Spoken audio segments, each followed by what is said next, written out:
Were you aware of your grandmother's art, her writing and painting? The paintings more than the poetry,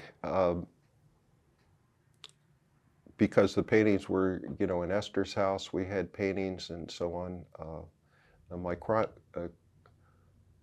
chronology may be a little confused. Maybe I saw those after she died and they got divided up, but you always saw her paintings and so on.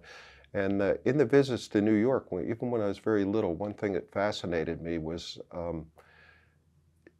she had these shelves in the room, which I guess used to be Elizabeth's room, and all the clay figures that and the modeling and so on.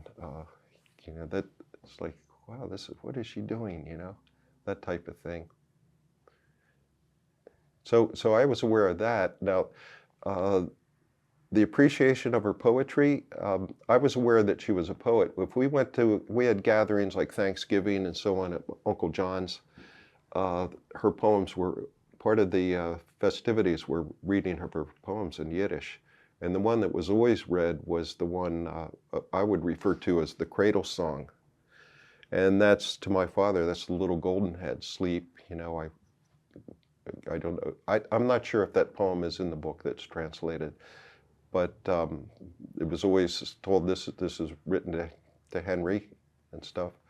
And it sticks in my mind, but I can't reference it and stuff that my dad's, you know, Henry, but his actual name, and a master may have told me this, or maybe I'm confused, was actually Ural Yul Nissen.